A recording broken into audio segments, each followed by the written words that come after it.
Hello everyone, and welcome back to the Hammered Corner. In today's video, I will be taking you through a huge mistake that cost me over £200. If you haven't already seen my story on how I got into collecting, then you can watch that using the link at the end of the video.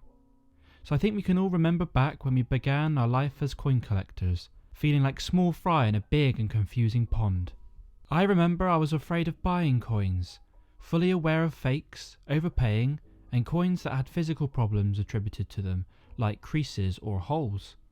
It was 2 weeks into my collecting in October 2020, where I had restarted my collection after visiting the Royal Museum in Edinburgh the month before.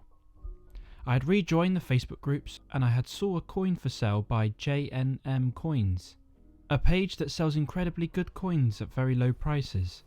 It was late one evening when I saw a listing for a coin of which I had found incredibly interesting through lots of research before. It was a Charles I Newark siege piece, being sold incredibly cheap for £800. Now this was now 3 times more expensive than any coin in my collection, and I ifed and ummed for half an hour, wondering whether to bite the bullet and go for it. I took £800 out of my savings, and I purchased the coin. The biggest pit in my stomach was followed by joy when I received it the very next day. My family almost fainted when I told them, but I knew I had secured an investment if nothing else. The coin was holed and had been plugged very badly, using a non-precious metal.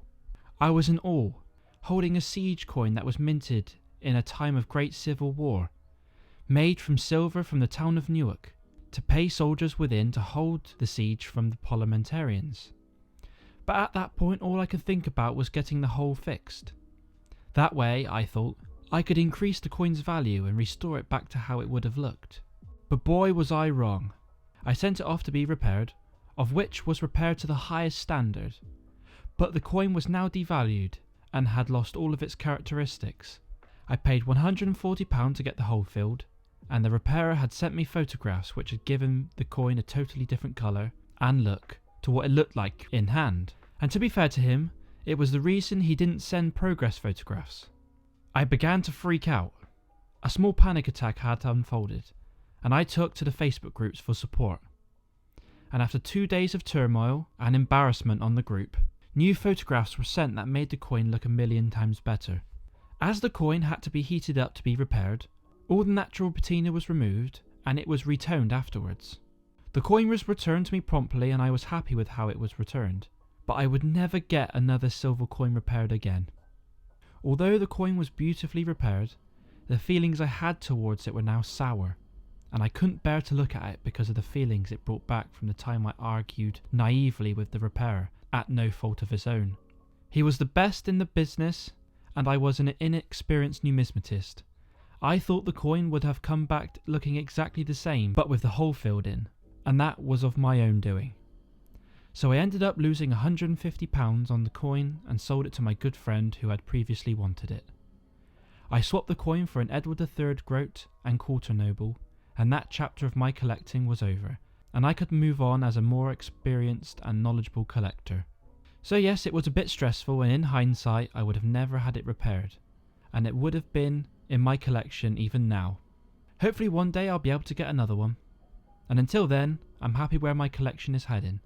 Going forward, if this coin was to be sold, it would have to be sold as repaired and cleaned. As you can see on the high parts of the coin, the higher parts of the coin are now silver, quite shiny, and don't look the same as it did. I wish when he asked me whether I wanted the plug removed, or whether I wanted the plug filled in, that I had asked for the plug to be removed. But this is how you learn, and this is how I learnt, and it definitely cost me. So thank you all for watching. I hope you've enjoyed another story here on the channel. Be sure to let me know down below if you'd like to hear some more of my own experiences collecting, and let me know what you thought of the video down in the description. Thank you all for watching, and as always, keep collecting!